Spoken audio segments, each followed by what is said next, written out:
بسم اللہ الرحمن الرحیم۔ محترم سامعین، اللہ تعالیٰ نے حضور نبی کریم رؤوف الرحیم صلی اللہ علیہ وسلم کو وہ حسن و جمال، وہ اخلاق عالیہ، وہ عفو اور درگزر کا معیار بنایا تھا کہ جنہوں نے بہت کم عرصہ میں پوری دنیا پر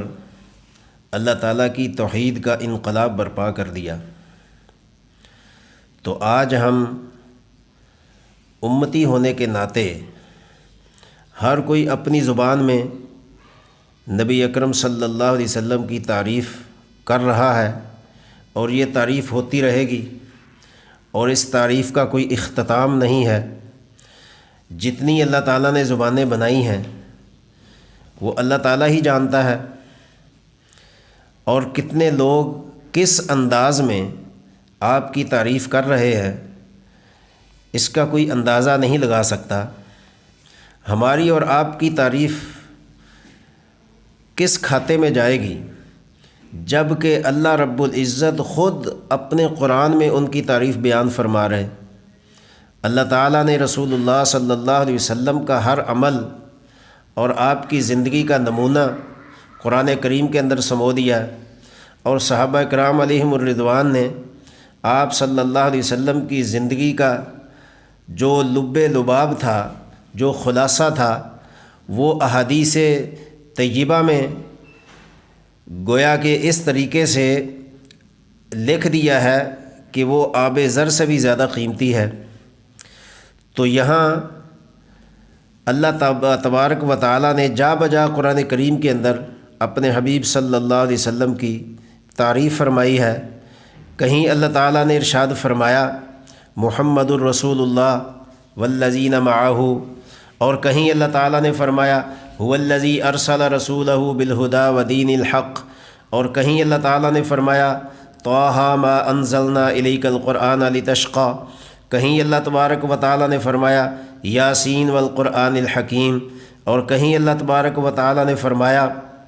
یا ایھا المزمل یا ایھا المدثر لا تحرک بہ لسانک لتعجل بہ الم نشرح لک صدرک ووضعنا عنک وزرک۔ اسی طرح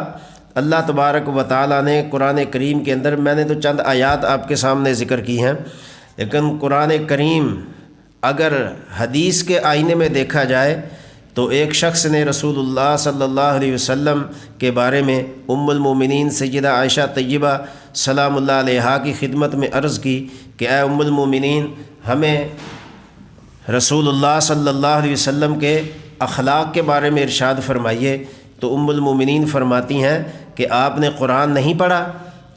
پورے کا پورا قرآن امام الانبیاء صلی اللہ علیہ وسلم کے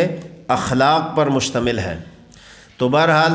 جس کی تعریف اللہ تبارک و تعالیٰ کرے، اور جس کی تعریف حضرت آدم علیہ السلام سے لے کر حضرت عیسیٰ علیہ السلام تک تمام انبیاء کرام علیہم الصلاۃ والسلام زمین پر کریں، اور معراج کے موقع پر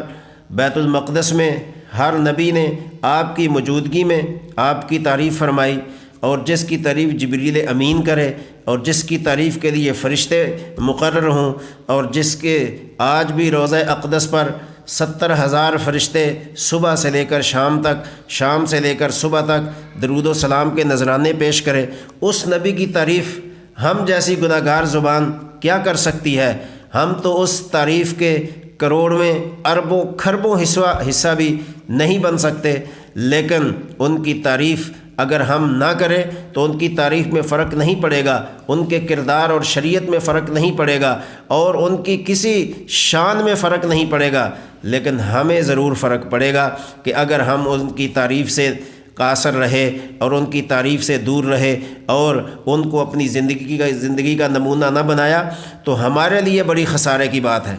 بہرحال مختصر یہ کہ اللہ تبارک و تعالیٰ نے آپ کا نام نامی اسم گرامی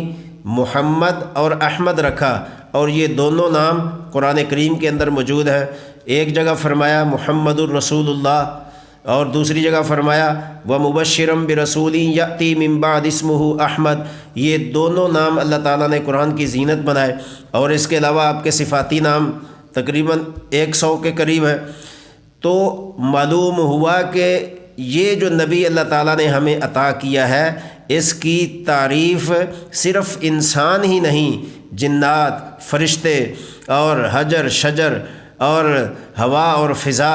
اور پانی میں مچھلیاں اور مشرق سے مغرب، جنوب سے شمال تک آپ کی تعریف ہی ہر چیز کر رہی ہے، اس لیے کہ آپ کا نام ہی محمد ہے کہ جو